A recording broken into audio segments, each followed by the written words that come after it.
Well, we've arrived at Big Bend National Park after our 10-hour drive. We're here to do the Outer Mountain Loop with a couple of side trips to the South Rim. I've done it a couple of times before. It's the first time for Vance, so we hope to show you what it's like. As we approach the park, there's a scar on the rock at the entrance from the lightning strike. And here we have the Chisos Mountains.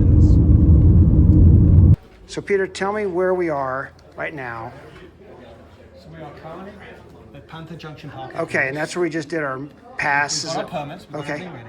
Today we're going to cache some water and do a bit of exploring. Okay. So we're follow this road. We came in from Persimmon Gap, so that's how we came in. Okay. What we're now going to do is we're going to follow this road and then turn down what is known as this scenic highway, okay, going around these mountains to this little turn off here by Homer Wilson Ranch. Okay. So where we're going to cache water, which we'll pick up 3 days later. And that's because you need to have water midway instead of carrying it the whole time. Yeah. Okay. Because there's no water on the trail. Okay. After that, just because we have time, we're going to come down here to the Rio Grande. This is Mexico. Okay. This is the US, and we're going to go to this parking lot for the Santa Elena Canyon. Okay. Check it out. Maybe do a bit of a hike up the canyon, and then head back along the same road. That's wild. So I'm standing in Mexico right now. So that we can Come back the same road. We end up coming and going into the Chisos Basin. Now, where do we park? There's a lodge there. Oh, so we There's a park. hotel. Oh, the lodge is up there. This is where the hotel is. Okay. And we're spending time there tonight. Okay. We want to be there, certainly for dinner, ideally for sunset, because this place known as the Window. Oh, that's the window view. Famous for sunset views. Oh, awesome. That's where it's staying tonight. Okay. Tomorrow, we're going to from there. We end up going to climb up over the top, and we camp up there. If we look at it from this side, that view from there, that's what's known as the South Rim. Okay. We'll spend the night there, and we hike down here, Okay. spend the night back here, and then this is the Dodson, where we hike up over here, up and over, then there's a Fresno Creek there, up and over, down to there, pick up our water cache, and hike a little bit up there, Okay. and then finally we go up and over, back to the car, and head back to Houston. Okay. And here we are. That's Homer Wilson Ranch, and the Carousel Mountain we'll certainly be seeing lots of later as we try to get closer to arriving at this point. And here is our water cache sitting there. Is our water ready to go? Okay, it's 8 o'clock. Here we are in the amphitheater parking lot. Look at that Casa Grande. Look at that daunting background. That's a good way to show where we're going or what we're doing. So we're about to head off into the Chisos on our first day, heading for Boot Canyon 1 before an out and mountain loop. So let's get on with this.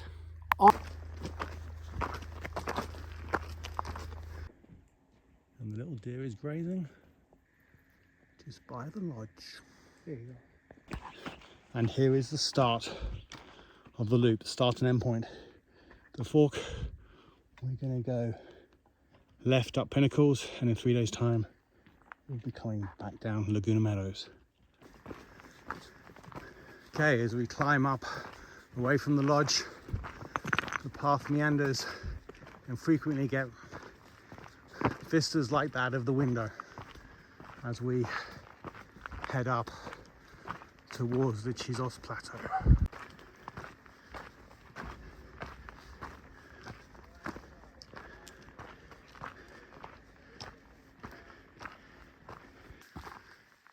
And after about 1.75 miles, you come to the first campsite, Juniper Flats, underneath the towering Casa Grande.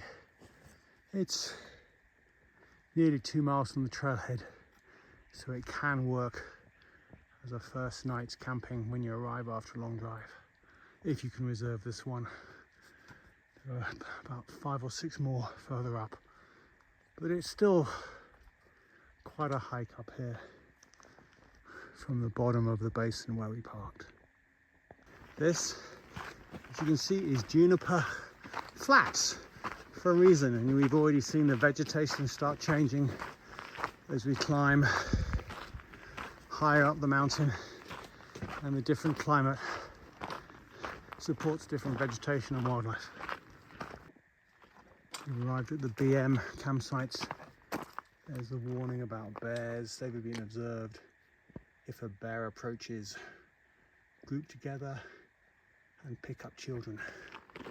And it was close to here on a previous trip, kind of just there in those trees.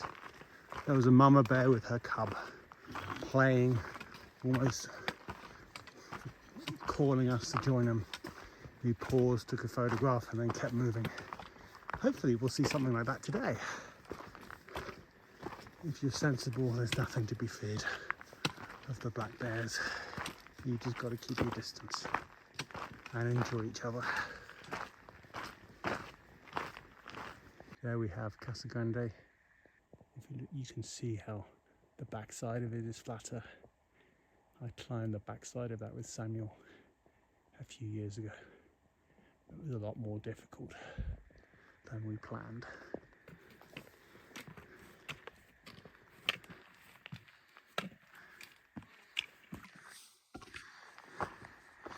We've got the mix of cedar, deciduous oak and live oak.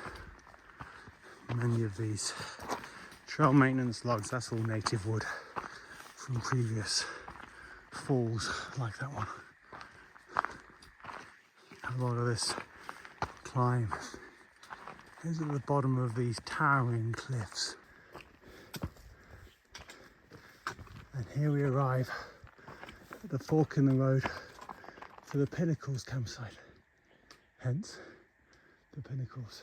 I always used to think that this wasn't far from the trailhead, and so it's a viable first night short hike in. We're about 3 miles from the trailhead, probably more than 3/4 of the way up. It's been a big climb. How's that pack feeling, Vance? How's those 18 pounds? Better than 26. Hey, A lot better than 26. He's got a smile. So Vance, where's your water? I was trying to put it in my pack, You dropped and it's it. too tight, and it slipped, and it's about 10 feet to 12 feet down there. Okay, I'll go get it. It sounded like it went down about 100 feet, but let's go get it.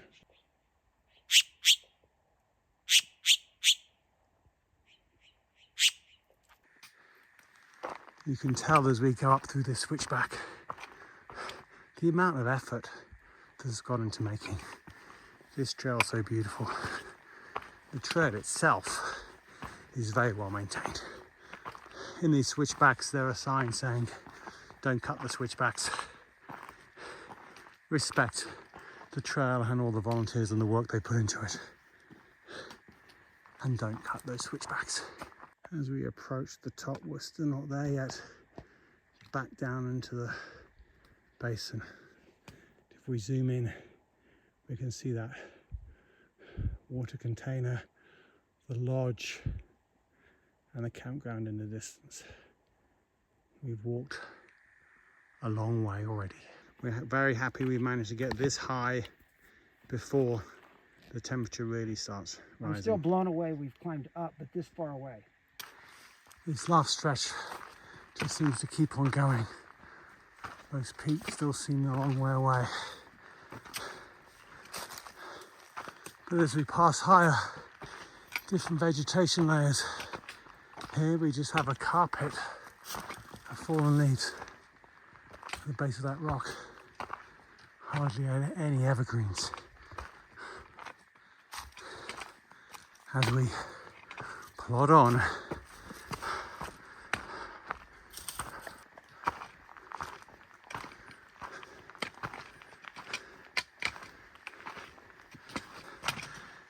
it looks like the final stretch. Final switchback.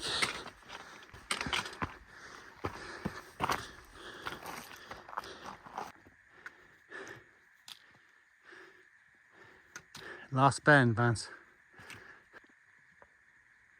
And so we have made it to the top, onto the Chisos Plateau. First thing you see is this sign. That trail, you can follow that. It's about 1.5 mile one way, about 1,000-foot climb. It goes up to Emery Peak. There is a vault toilet over there as well through the trees. I don't need to show that to you. There's a couple of storage boxes, primarily to store packs, only if you're going up to Emery. It's not for any other storage. I see there's an AED. That's new. I guess someone might have needed it if they... Again, if you're climbing this in the heat, right now, if you look at Vance, Vance looks fine. That's what it looks like when you're climbing up with a light pack. We've had nice conversation. Light pack. In February, low temperatures. Weight percentage equivalent pack. Now, if you hike up here with a lot of weight in June, I'll show you a photo of how it looks. When we came up here in June 21, that was immediately after when this burn happened. You see there was a forest fire, I think kind of early 2021. And that forest fire pretty much got as far as this point on the rim. If we look here, you can see all of these trees. These are the burnt remnants from 2021. All of this ground was scarred. You can now see how the various types of vegetation are coming back. It didn't quite get these trees. There were scars throughout the land. If we look up there, I think that mountain had been burnt. But it's just amazing. I don't know whether that 2021 was natural or man-made. But it does change the landscape. Though it never went below the rim that time. It stopped at this kind of natural barrier. I don't know if that was the Forest Service helping prevent it go down the hill. But it does maintain the beauty, and the rest of it comes back, and hopefully now we have a bit more shade. Heading to Boot Canyon, you can still see the damage from that fire. You've still got tremendous scenery. We head a little bit downhill from the saddle. So we've hiked about a mile from the high point, and here is our first turnoff. Boot Canyon, sites 1 and 4. Again, warnings about the burned area. This is a site I've stayed at most of the times I've come here, just because it's the closest to the rim, so it's a good base camp, yet it's still enjoying a lot of what's on the plateau. So let's head down here. We got a vault toilet as well, which is always a bonus. So it's a short distance off the trail.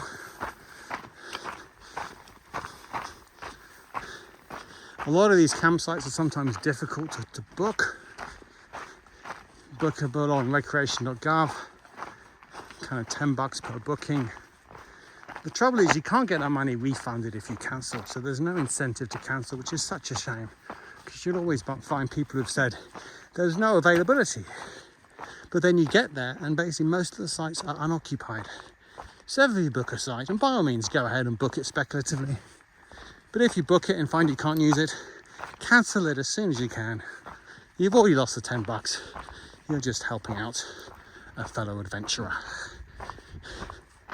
Now, of course, also keep looking, because if it is all booked up, you might find it open. So as we come to this bottom point, as we hike in,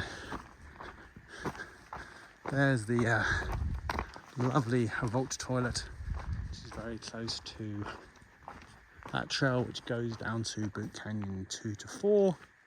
Here's Boot Canyon 1. It kind of always amazes me, this little spot, I've been coming here I think since 2016, so it's 9 years, it just doesn't change. That's what Leave No Trace is about. Is that a bit of trash? That's a bit of bird poop. But no, this doesn't change.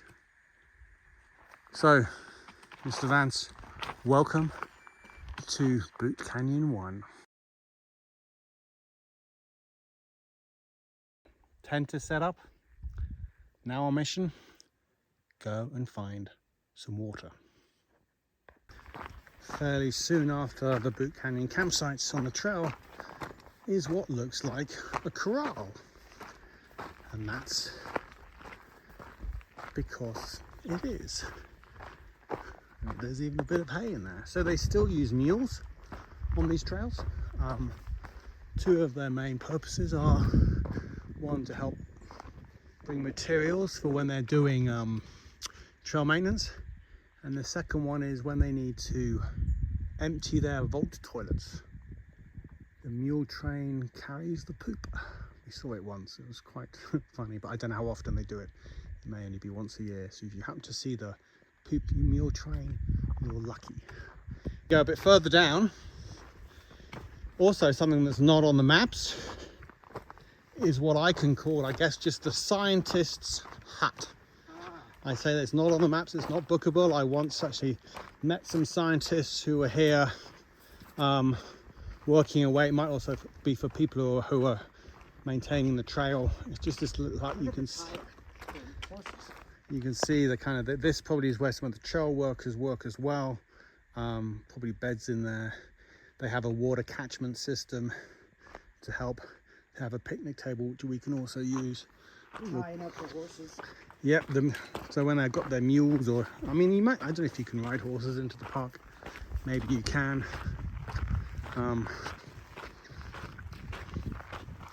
Nice little hut. But this is also strategically placed near what this sign will lead us to.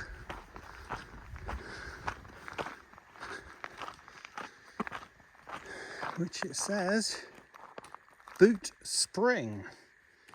So, are we feeling lucky? Do we think there's going to be any water at Boot Spring? Let's go have a look.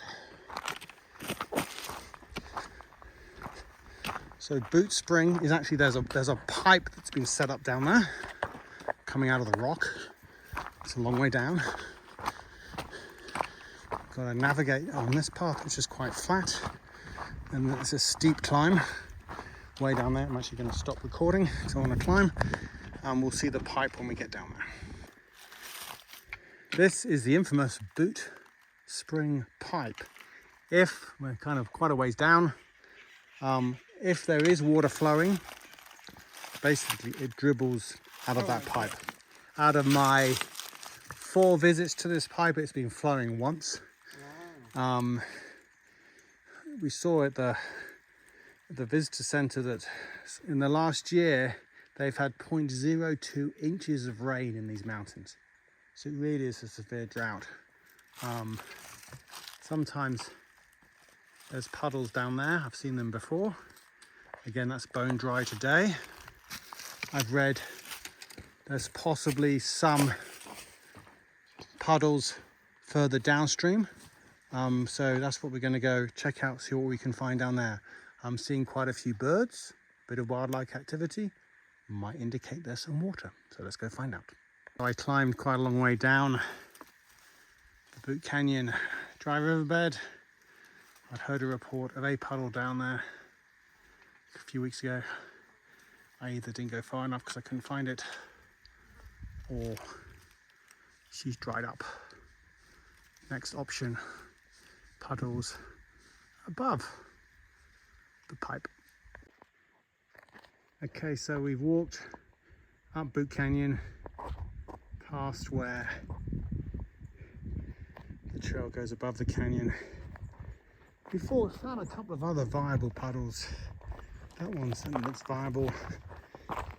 It's kind of interesting when you get excited about water that green. But anyway, can I say I've drunk worse? I've drunk similar.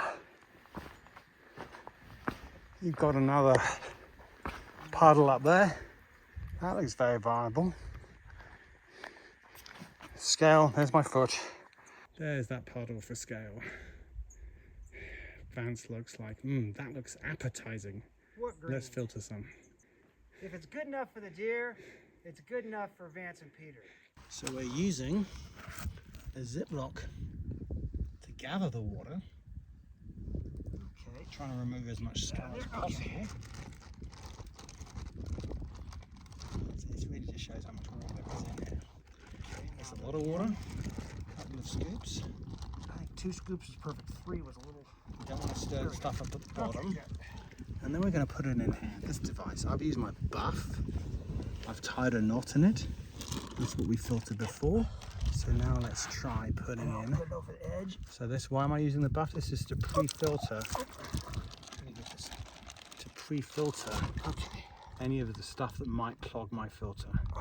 So by pre-filtering it before I put it in the bag, the bigger items should end up being pre-filtered out. There's the green. How's it coming out? I don't know. Look at that. That looks pretty clear to me. From Big Ben's Basin to my mouth. A little bit of Chisos tea. What can you taste? Not really anything. Okay, I mean, There's a little something, but I can't tell what it is. It's not awful. It doesn't taste bad. It's just a taste. It might be, yeah, it's something organic. Organic. It's a flower. I think it's one of the flowers. It tastes more like flower. It could be a eucalyptus or something. I don't think it is eucalyptus. It's not distasteful, but it's more like a floral eucalyptus or something. Chisos tea. Chisos tea. Just finished filtering some of this water, but it seems to be going a bit slower, so I'm a bit worried my soy squeeze might be having a bit of clogging from the debris in the water. So I've got this special adapter which allows me to attach my smart water bottle to the clean end of the filter, on nice and tight. So what I kind of do, I turn it upside down and then I give it a squeeze. You see that really nasty green stuff? That was even greener than what's in there, because that's basically what the filter has filtered out. My filter will now work faster. I'm okay. I just missed. Oh.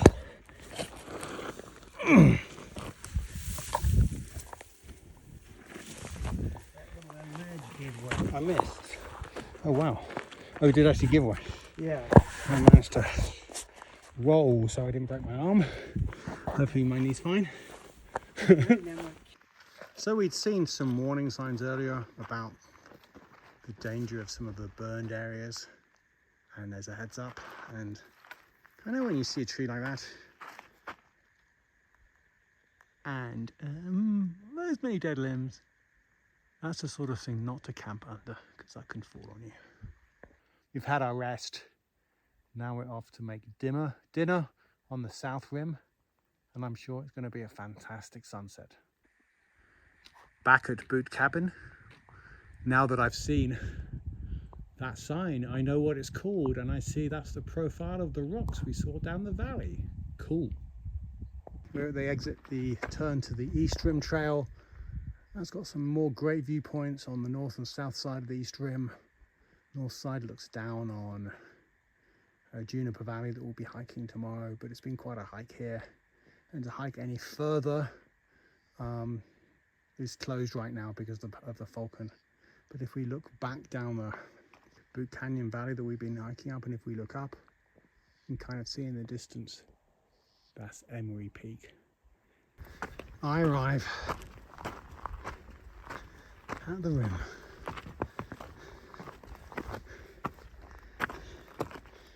Just as always, remarkable, so peaceful.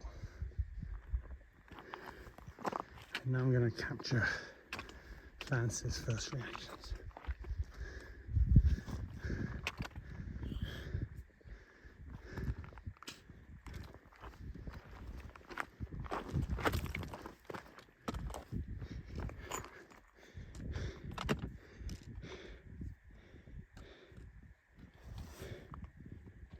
Hey, go that way, Vance.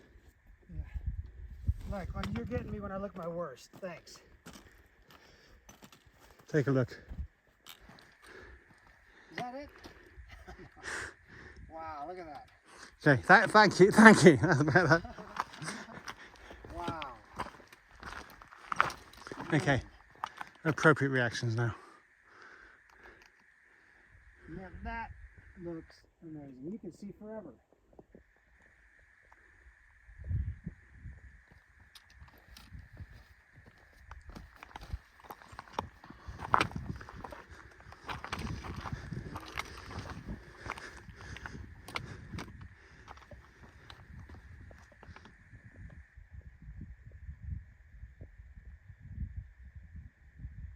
You hear that? The wind, nothingness. Nothingness.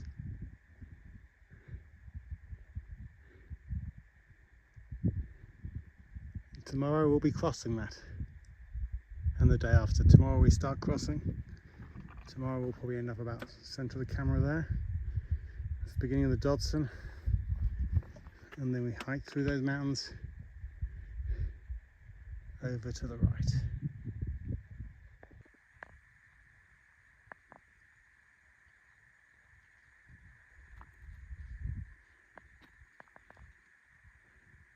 Even up here on the rim, you can see the devastation and leftovers of the 2021 wildfire. The sun sets, but that's where we're heading for dinner. If you look on the map right at this point, you might see a backcountry toilet over there. That is no more. That got destroyed in the 2021 fire. I'm interested. There's no remnant of it whatsoever, so they somehow got it out of here, whatever was left.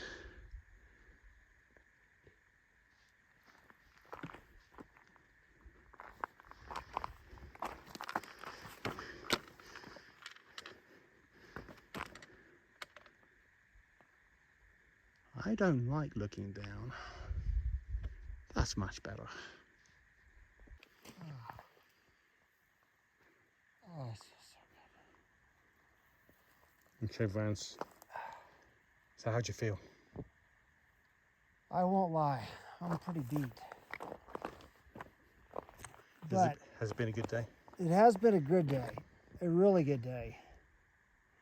And I didn't think I was worried about it from the very beginning. I was worried about it 2 weeks ago, 3 weeks ago.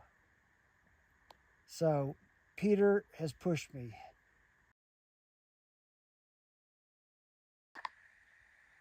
And that is the end of day one. Good night. Good morning from Boot Canyon 1. Beginning of day 2. The night was pleasantly not as cold as it might have been, maybe in the 40s. I think one of the challenges for planning for this trip was just understanding what the temperatures are going to be, but we were both warm enough. Last night, after sunset, it was a 2.5 mile hike back. That seemed like a long 2.5 miles. One of our head torches died, so it was a bit of a struggle. It had been a 12-mile day. The 12 miles up here, they're long miles because it's so rocky and uneven, the surface, and a lot of climbing. But with that said, we've had breakfast. We're going to be packing up camp. Today we're going downhill virtually the whole day. Let's just check this out. It isn't too gross inside. So what it is, it's an enclosure with an open-ended vault toilet. So not much privacy. It's what's known as a composting toilet, not a composing toilet, as Vance misread. And by composting, there's all these instructions on the side. It is only for poop and paper. The least amount of pee possible inside, because that's just the way the composting works. And when this is full, these are the mules. As they say, they carry out the humanure. But this is also what's known as the room with a view. Just look at that. That's what you get to see while you're enjoying your movement. So it looks like, as we head out, that some animal has joined us. Here's one of the big crows enjoying some of the hay for the mules. So now we approach the turn off to Juniper Canyon. They've got mileages on these signs. Some seem rather conservative, and it might be my understanding of them. All of the distances we hike seem to be a bit longer. The 6.7 to the Dodson, I've got a similar distance for that. Most of it's going to be downhill.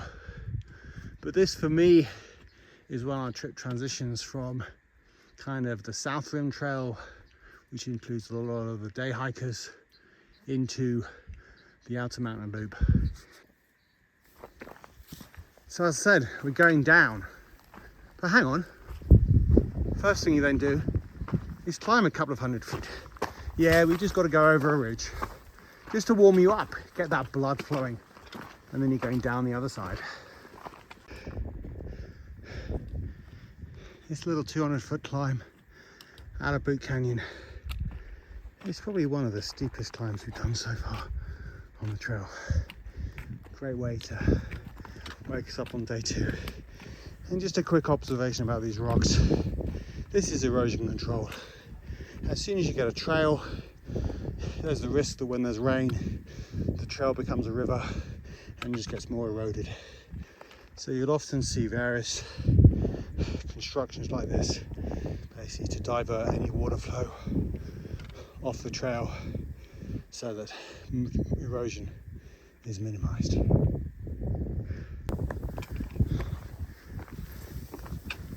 As we approach the top of the hill, I remember last time I did this, this was all forest.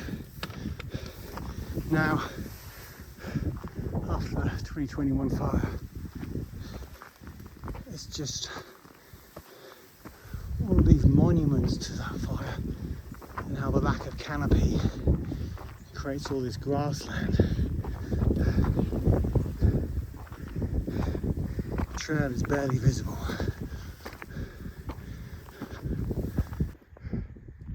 As we get over the peak of this trail with beautiful views up towards Emery, we can just see some of the antennas on the top. Maybe the satellite dish. We turn around, and as we start going down, you can see the burnt forest. We start seeing trees coming back. This is the dense forest I remember. So here we have the sign to Juniper Canyon 1. Somewhere back in the trees. Looks like they managed to save it from the fire. It's the one campsite bookable. I think it's on recreation.gov. It might be over there in a clearing. You could camp as part of this loop. So as we go down the trail, we start seeing we're getting underneath that rim. We're still at 7,000 feet, which is about the height of when we first came up onto the plateau. But this is our first view of the valley that we're descending. You see the bottom of that valley? That's where we're going to be in about 5 hours. As the view opens up, that is the north side of the east rim. The south side of that is the one that's shut for the falcons. The north side, we could have hiked along it. We just chose not to because it would have been a lot of effort, but it is. There's some beautiful views from that rim as well, and some campsites.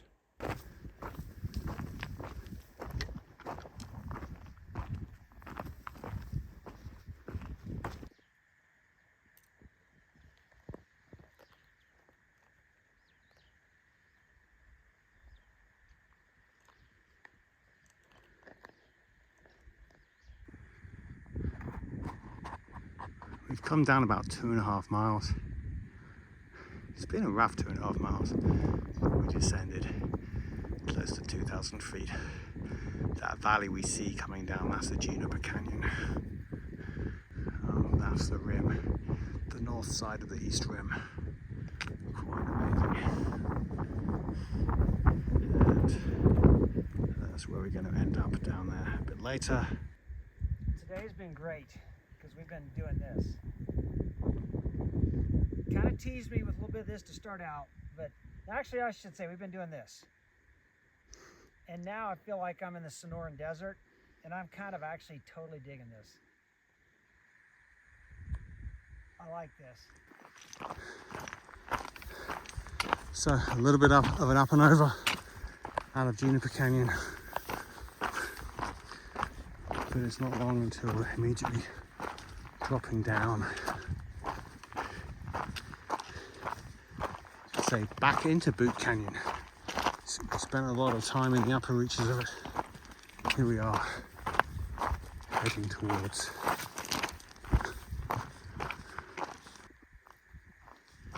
So the trail recently passed through some almost lush forest. You can kind of see maybe in the distance there. And then it's back onto this arid trail. And then we come up to this sign.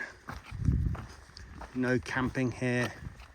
Basically no camping above this point. Zone camping is 1/4 of a mile downhill from here. That's where we're going. But it's this sign, more importantly, with that amazing canyon behind it, is a sign that there's something that way. I mean, it looks like people have tried to block it, but let's go see what's up that way. Now, okay, this trail is definitely less kept. Oh, through some bushes. Oh yeah, definitely wilder.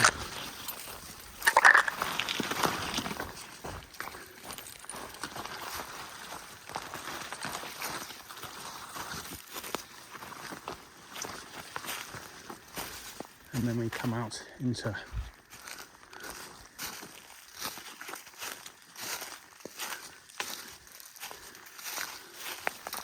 this area of all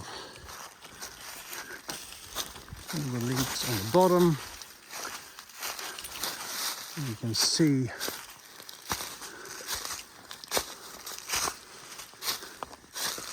up here are the remains of a ranch house. So these are the remnants of some ranch. We've got a pure rock house there. Oops, it's slippery on these leaves. We go over here. This looks like concrete. My research before the trip showed some of this dates back to the 1800s.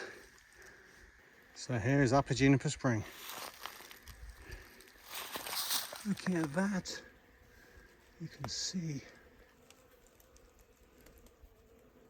there's a bit of flow.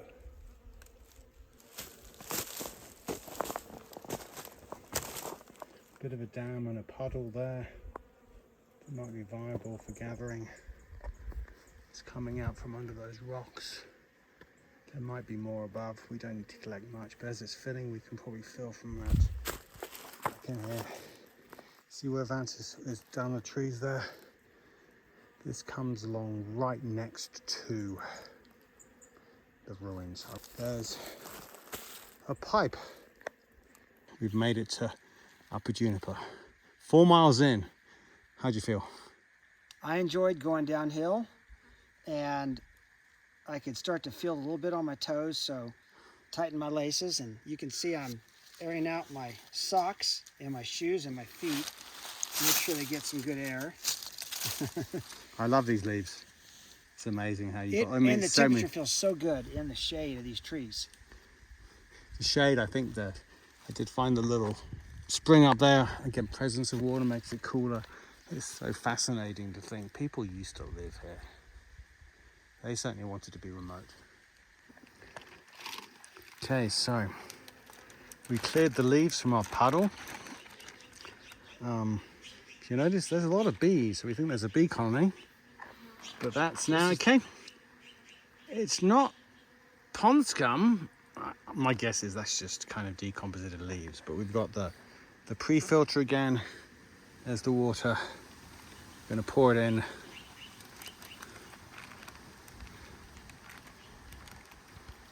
Okay, so this was my pre-filter. It's just a classic buff with a knot put in it. And we can see quite how much pre-filtering did. I've got to try to wipe that off. So as we start round 2, we've successfully filtered about 3 litres. It went through quicker. Each one of those maybe took 5 minutes. Did a quick backflash. And Vance has already scooped. That's the bag we've scooped. Much clearer. Clearer water. Looking at our puddle, can't really tell that it's filled up. We do know there is a little bit of flow. The flow downstream has actually stopped temporarily while we get this. So let's fill our second bag. So that's what we've pulled. We've pulled 6 litres of water. 3 litres we've double filtered. I pre-filtered with my buff and then the soy squeeze. The 3 litre bladder, we're going to carry that to camp tonight.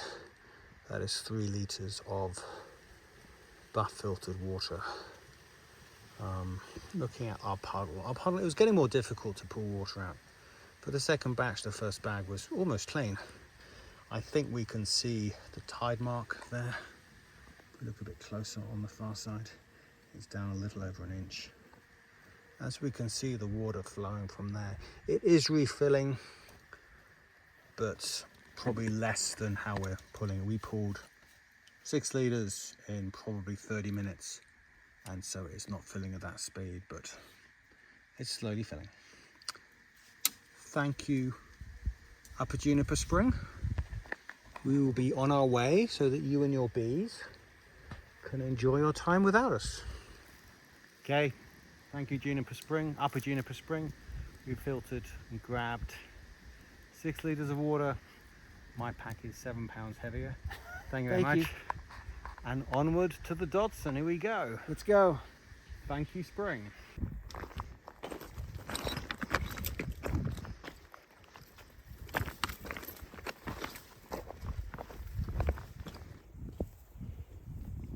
Don't walk through that.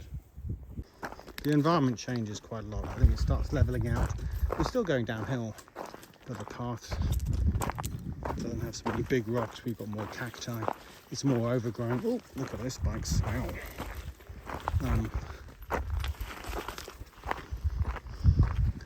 Kind of really in the valley bottom. We can see down the valley there now. That's up at the rim. That's where we've come down from.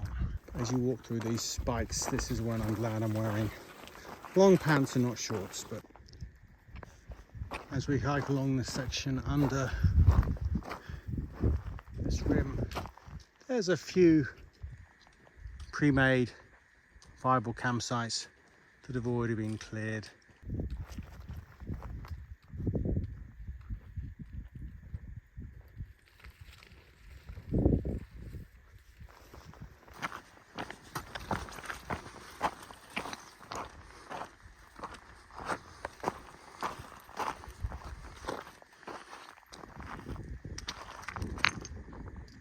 And a new type of cactus. To walk out to the Juniper Canyon and Dodson Junction. It kind of feels like that trail at the end of the hike. Okay, I'm about to arrive at car park, then I'm done. But for us, it's probably not even halfway round. That's the parking lot. Nothing in sight. Deserted. What we have is the humble little sign. Juniper that way. You've got 11.5 miles to Blue Creek. So in the parking lot, you have the water cache. You have a variety of waters. You have some of the back that were February 2nd, they look old. You've got a P-Jax who's at the front, who should be coming in a couple of days. That big blue one is the MPS emergency stash, which is only about half empty, half full, so that it can't be relied upon. Again, in an emergency, this might work. To cache here, you got to drive, it's about an hour and a half. Off-road, high clearance vehicle recommended. I've never cached here. I've always been able to handle it without. Here we are at the junction between the Juniper Canyon Trail and the Dodson Trail, really the heart of the Outer Mountain Loop. Up on the left we can see that is the Chisos Plateau. That's where we were last night. Probably on the furthest left-hand point, enjoying the sunset and dinner. And then today we've hiked all the way down Juniper Canyon Trail. And we're going to find a place to stay on Dodson, maybe a mile or two up there, and carry on tomorrow. This is what's remarkable about this loop. Up there we were worried about really literally freezing temperatures. We were in thermals and puffy jackets, and it was actually a pleasantly warm night. Oh, pleasantly warm, maybe about 40. It wasn't too cold basically. But already down here we're sweating, and already the sun is pretty low. It's probably going to be a brutal day tomorrow. But that's the Outer Mountain Loop. Here we hike down into the wash of the combined Boot Canyon, Boot Stream, and the Juniper. Those banks, I just kind of managed to come down one. Just makes me think what it would be like in a flash flood. There we go. I think this is where I got lost last time. I'm just looking down and there seems to be a bit of a trail going that way, but the main trail goes that way. Spot the difference? No, that's the point. Anyway, I actually have it on my watch. My Forerunner 955, I've loaded the map and the GPX route before. I've used it on one previous hike. It's fantastic. So we're going to keep going to find our campsite. Right, this is our campsite for the night. We're about 1.3 miles along the Dodson since the junction with Juniper Canyon. We were aiming for about a mile. There was nothing probably for the previous, about half mile from here. So that was good distance. In the distance, that's the rim, kind of the east rim, and then the south rim, and you can actually see just at the very left extreme, that's the point we had dinner on yesterday. Let me just zoom in once. That point there, what we were calling the sunset over there. We're going to get the moon rising over there, and we'll probably by 9 o'clock tonight we'll get a sunrise over there as well. You can see where we came from. It's amazing that we've come from all the way over there today. After the spring, it was a bit of a trudge. It was starting to get hot. Then we turned on the Dodson and it was hot. Amazing the temperature difference. We were just ready to finish the day. We're going to have some dinner now as it gets dark. I'm going to try cowboy camping. We both want to look at the stars that are going to come out tonight. It was a beautiful last night, but I think tonight will be even better.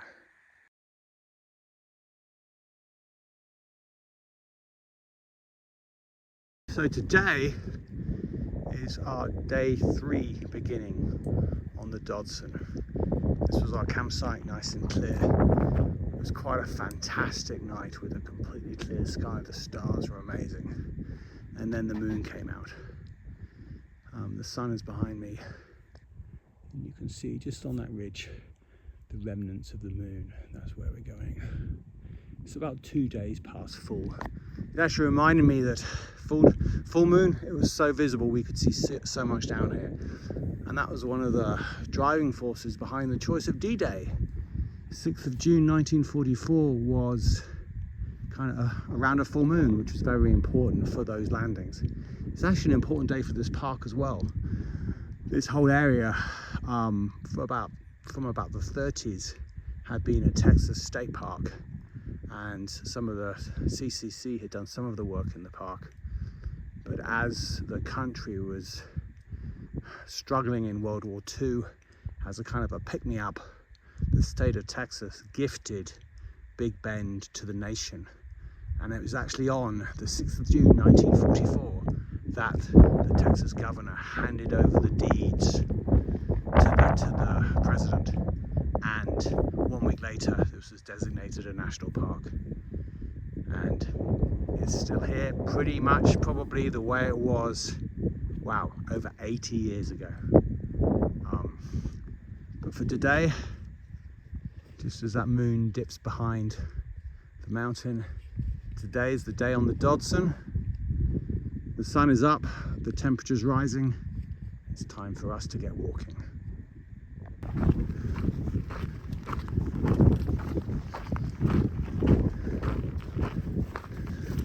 Okay, we're walking along the Dodson. You can see by our shadows that the sun is behind us. It'd be good to try to get as much of this in as possible so we're not walking in the sun. Like it or dislike it, much of the Dodson is the same. Very similar landscape to this.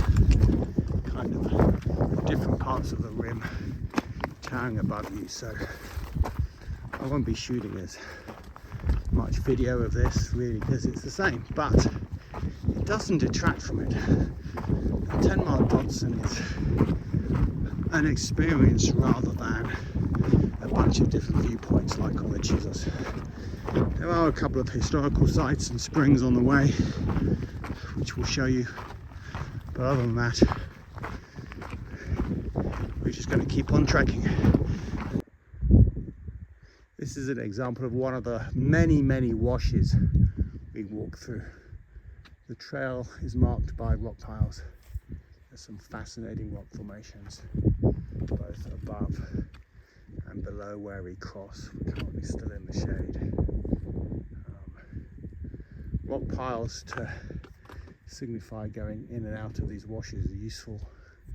Other places on the trail where they're not needed and are really being put up by anyone other than the rangers. It's a bit like backcountry graffiti. In fact, our permit said do not make rock piles, so please don't, but enjoy these washouts. The last one we nearly missed the exit, so these are the sort of places on the Dodson that you've got to keep your eye out and make sure that you don't get lost. This looks like a nice big viable campsite, but then the view kind of gets ruined by some left behind paper. It probably looks like wet wipe rather than TP, but I know it's gross, but I'll take that with me. But that's why please don't even bury it. That was probably buried and animals have dug it up. So when the permit says take out your TP, they mean it, otherwise other people get to see what you've left behind.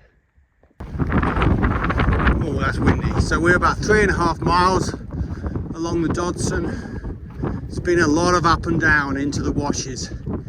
So these are hard miles, but it's at this point when you kind of get up onto some flatter land, it's easier walking, and you look up, and that's why you're here. Pretty sure that's bear poop.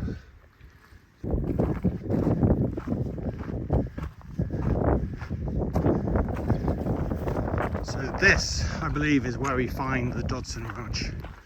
The trail kind of swings to the right quite a bit up this valley. It's right under the point on the south rim, and you can kind of just see some trees up there. You got to give it to the guy. Who would think about building a ranch with that as their view? As you approach, and you can see through that big tree, the rim, you spot the pipe right at the trail's edge. It goes back. This goes to whatever remains or is running of Dodson Spring. There's a bird that came out from down there. There she is. There's a little bit of water down there. As you go further up, I think there's no more water. And if we follow this trail a bit further, there are the rocks forming the edge of what was his house.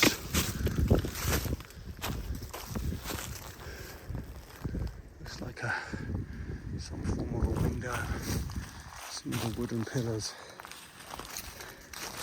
And I'm disappointed.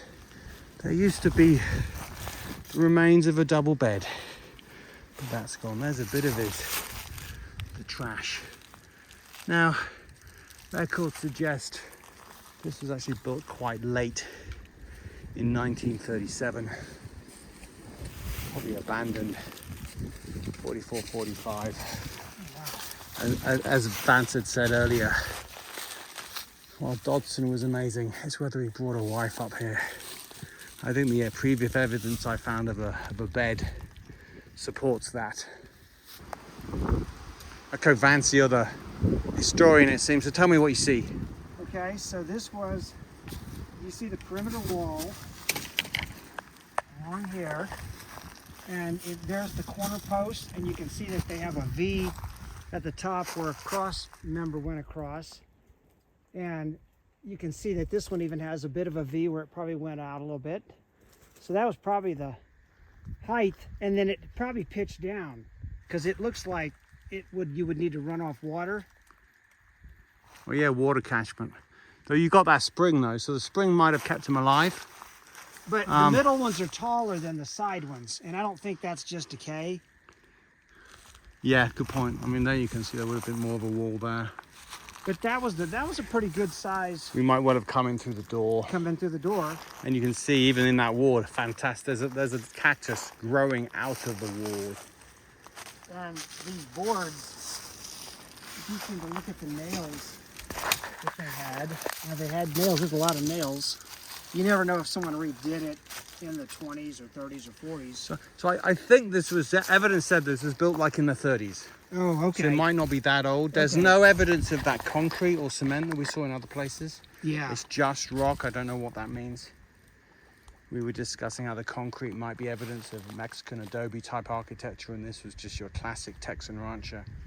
They've used the different size of rocks to kind of build that wall and plug it. It reminds me of dry stone walls in England on the farming there that go back And forever. he's got a metal bar to support Oh. the brace of the fireplace. Oh yeah. Fireplace or window? I think that was his fire. I think that was his heat and his cooking source. Yeah, because the heat would be cold. He certainly would need to cook. And that's actually early barbed wire. That looks actually interestingly different. Those barbs aren't like what you see today.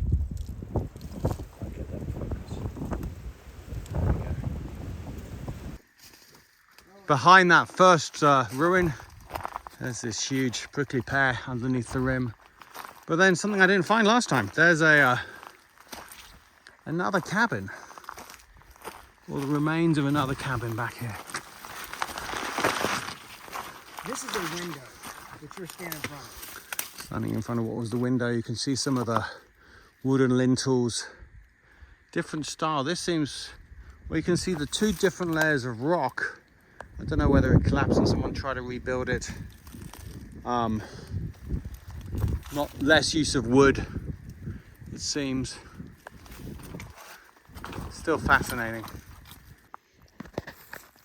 So here is this little seepage of Dodson Spring. Poles are there for scale. If you look at it closer, I mean,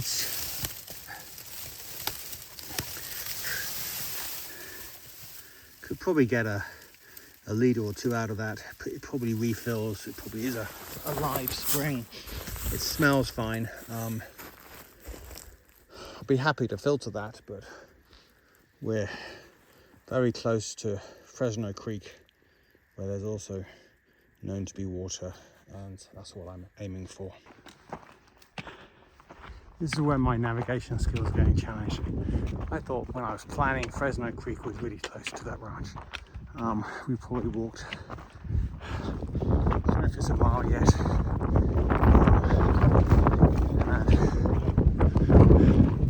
Climbing the top of this hill. There's Vance behind me. It's kind of a big hill that takes you out of the drainage.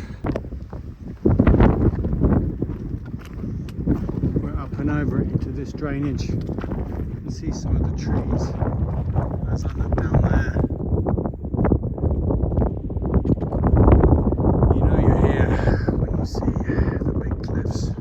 There's no mistaking. You're at the creek. So this is where the trail crosses Fresno Creek. On previous occasion, I've seen water flowing here. Bit of shade and other rocky spaces to hang out on. Today's mission is to follow this trail down creek to see if we can find water. Now I see a puddle here. It looks like it's flowing. Difficult to gather, so I'm going to go walking down a little bit further. I'm hoping for something a bit better than that. We'll see. Oh, I do see some water in the distance. The fact that there's a trail here indicates I'm not the first. Okay, these are the green. We can see flow. So, spring is still flowing. And it looks a bit like, oh, there's actually even maybe a secondary spring coming there. Definitely pond scum. We know we can filter that because we did earlier. But as I keep going down even a bit further, I'm seeing a beautiful, clear pool. Look at that. Now that is what I call beautiful. So just a complete survey of this site, that's the first pond we found. Vance is taking his nap. I mean, the weather today is beautiful. There we can see a bit of flow, beautiful clear water, and you can see that just keeps on going down.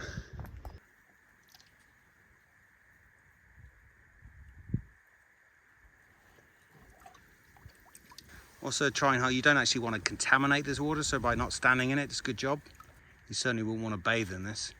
Okay, so we've just filtered some Fresno Creek. Okay, Vance, what does it taste like? It's good, really good. It's kind of chilled. That's nice. It's kind cool. of refreshing. The water on the Chisos, that tasted really like a form of tea and still green. This one, I think it tastes a bit like a Juniper spring. I don't know if it's tannins or minerals. But there's not an aftertaste. It's partly your nose, but it doesn't taste like at home. It could be minerals because this water is clearly spring water. It's fresh. It's come out of the ground. Yeah. I'm thinking it's dissolved minerals that are giving it that flavor. You're right, but it has a great taste and it's nice and cold. Okay, here we're looking at the map to try to work out how do I get the distances wrong. So that was the big wash that we crossed yesterday. That you can see that turn in the path. That's where I got lost, kind of when I first did the trail.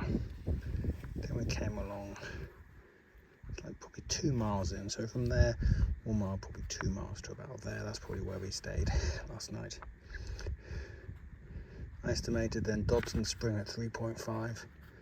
I guess it is still, we go from there to Fresno Creek. That just seems such a short distance on the map, but that was quite a long, hard climb. There's a big climb out there, I guess. We're down here. It's a long climb out of Fresno, but it's when we can embrace the signage. So we got up and over that last hill, past the sign to Elephant Tusk Trail, thinking, oh, where's it going to be downhill? Downhill now. What goes down must come up. Not too sure where the trail comes out of this valley, but there's a climb coming up. Not sure I want to tell Vance. He can plod on. Well, when they say there's no shade on the Dodson, it's a bit of a lie. I found this tree kind of as we trek down this wash. And after a long walk down this wash, we suddenly come to this sign.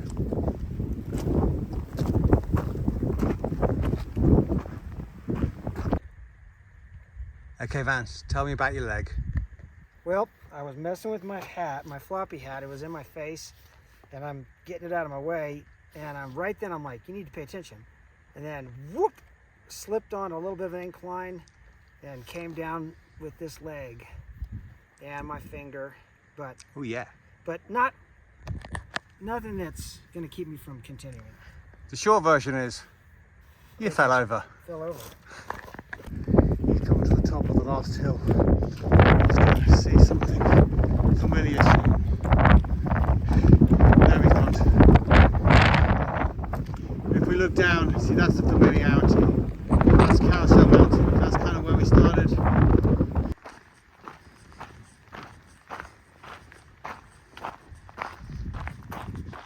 And walking down from that saddle, which is where we first saw the carousel. This is kind of where the whole landscape opens up. It's a fairly straightforward trail. We've got to lose quite a lot of elevation. We're nearly there. We can see Homer Wilson. Up there, looking down, we'd seen a vehicle a while back. There we can see the information sign. There's our water cache bear box. And here we have remains of Homer Wilson Ranch. This is the doorway in. In truth, then this area became it did become a state park. I think in the 30s. I don't know if this part was included in that. Then it's designated to be a national park in the early 40s. As I said, the deeds were handed over on the 6th of June 1944. So here I am, back at these bear boxes, where we were before it all began. Let's see what's in here.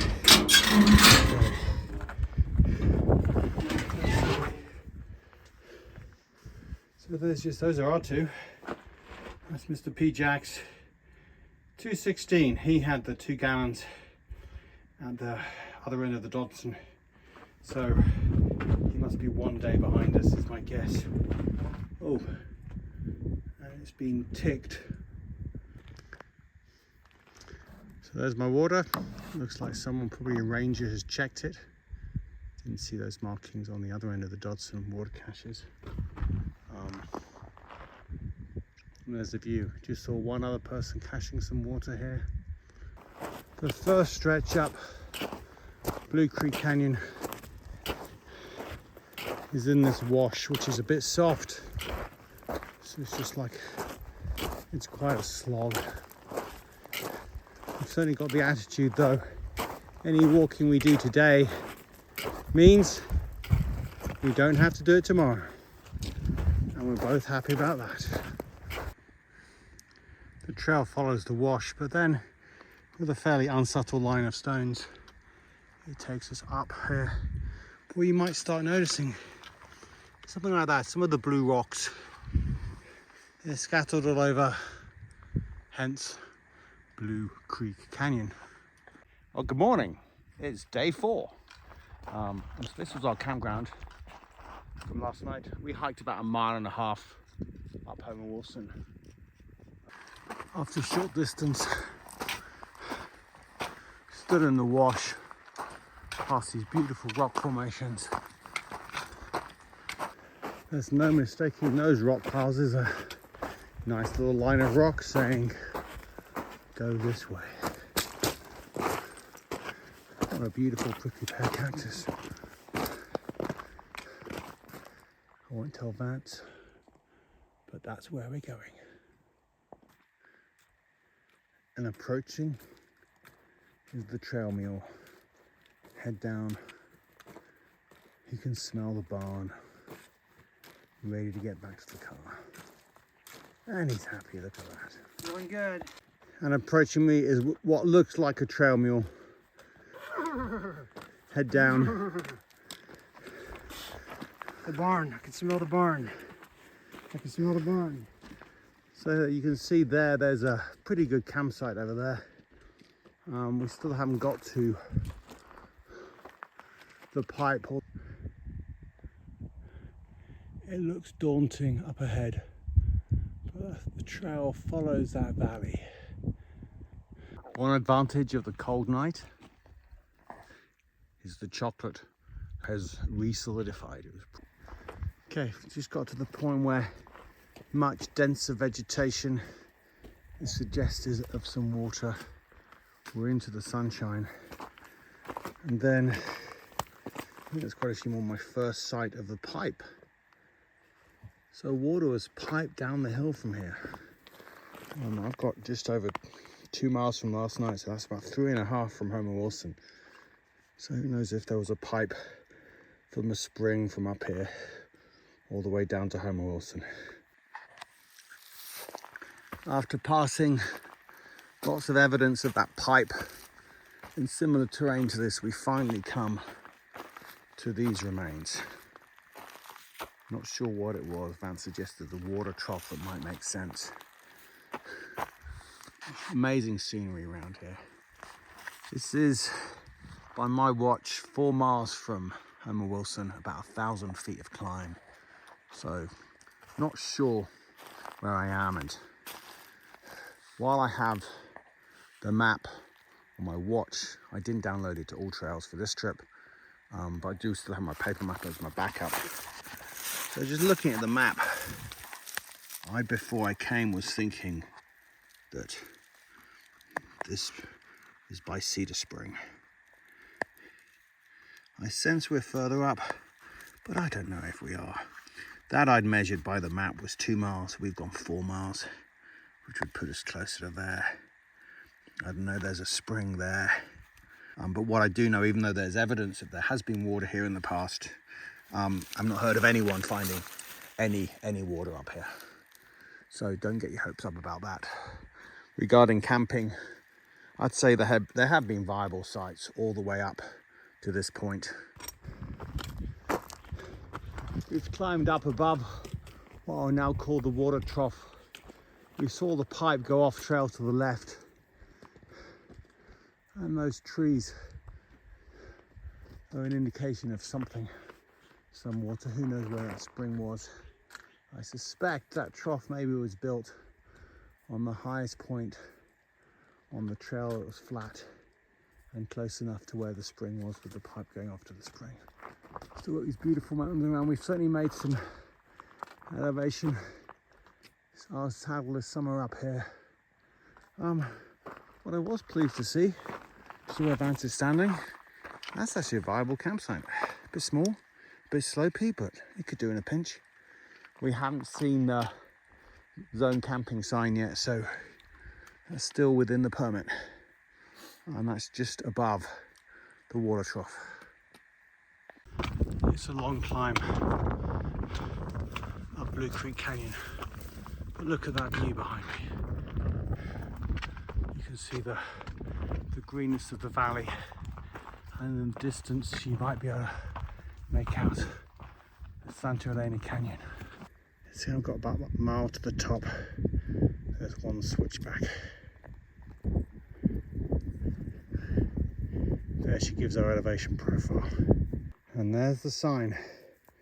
Zone camping begins. Okay, the shady spots are convenient. How do you feel, Vance? Beat. This hike up Blue Canyon certainly keeps on giving. When planning how to do the loop, you got the decision of which direction. You can hike counterclockwise or clockwise. The classic MPS route, which starts at Chisos Lodge, goes around clockwise, which is kind of the way we're doing it. If we go around counterclockwise or anti-clockwise, you'd be going downhill this stretch up Blue Creek Canyon, but then you've got to climb up Juniper Canyon. And I've done both directions, and the reality is you've got the climb. There's no way around it. The one other decision you have, though, that might make an impact is where you start. While the MPS route starts at Chisos Lodge in the basin, that adds the climb of getting up onto the Chisos Plateau from the basin. If you start at Homer Wilson Ranch or at the junction between Dodson and Juniper Creek, that cuts out that extra climb. Any itinerary, any start point, the most crucial thing though to consider is actually your water plan. Where are you caching it if you think you can filter, where's that going to come into play? You can water cache at Homer Wilson and at the Dodson Juniper Junction, but there's no caching in the Chisos. First sign of civilization. Blue Creek 1 campsite. That means we're technically in the Chisos Basin. And there we have it. The sister sign that we saw on the other side. We can declare that, Vance, the end of Blue Creek Trail. Just past some day hikers. My reflection continues. Really the first hikers we've seen for over 2 days, which is something to reflect on. This is a pretty remote trail. One major issue, and it becomes a potential rescue situation if they have an equipment failure, either a water cache or a filtering system. If you twist an ankle badly or fall, and with both of us fell at some point on this loop, you could have an injury which would lead to a rescue situation. So planning is important, and not to be taken lightly. To get the permit, you've basically got to convince the ranger that they're not going to need to come and get you, and heed that warning well. They go through a lot of the rules, and also don't take them lightly. They're both for your safety and the preservation of this backcountry, because this backcountry is special, especially when you do this type of a loop. To be able to walk a 30-mile loop and basically not see anyone else for 2 to 3 days, relying on desert springs basically you've got to find, is always an epic adventure. The only thing I've done that even remotely compares, whether it's better or worse is a pointless discussion, is a hike in a remote corner of the Grand Canyon National Park from the North Rim down to the river, following something called the Bill Hall Trail, and going through past Thunder River. But it was on that trail. I was with Samuel and we discussed at one point what happens if something goes wrong. It's always good to think through those scenarios. The equipment you've got, including your emergency equipment, is not only being familiar with it, it's checking that it works, and also having actually used it in the backcountry before you really need it in the emergency. Right now, I want to enjoy this victory lap. Laguna Meadows. So on this side of the Chisos Plateau, you have several of these campsites, like I discussed on the other side. I've got no experience of these. I always just happen to have been on the east side. Again, depending on the itinerary that you want, these might suit your needs. There's still the need to get water for those who do filter, and if there is any boot canyons on the other side. As far as which direction, I think here on the Laguna Meadows side, the path doesn't climb quite so high. By my understanding, it's slightly less steep than the other side, which is why I prefer to come down this side. The other thing you'll notice that's different on this side, there hasn't been a wildfire recently, which makes it a lot more shade and arguably more pleasant, but it's just different. As we climb down Laguna Meadows under the shadow of Emery, we start recognizing some of the landmarks in the distance. Oops. There we have the Pinnacles. The Pinnacles trail goes through that we climbed on the way up. And there is a beautiful Casa Grande. View back down to the basin. And there's our destination. It's just over 2 miles left to go. Bring it on.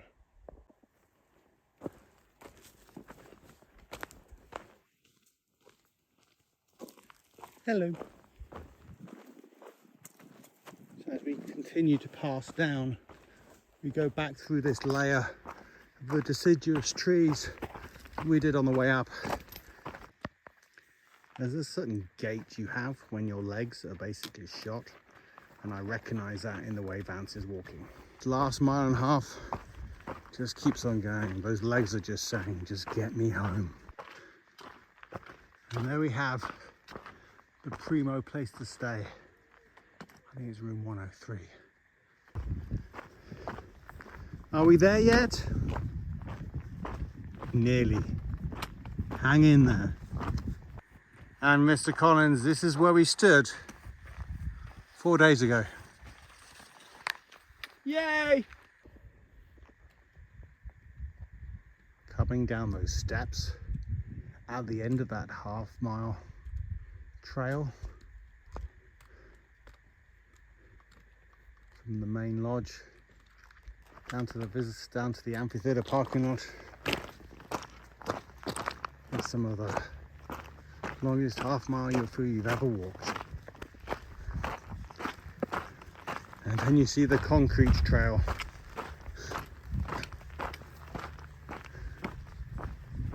The first sign.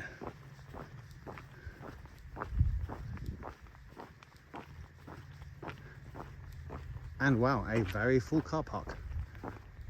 That was basically empty when we left. And he approaches his final destination. I'm kissing the car. And together. I'm kissing the car.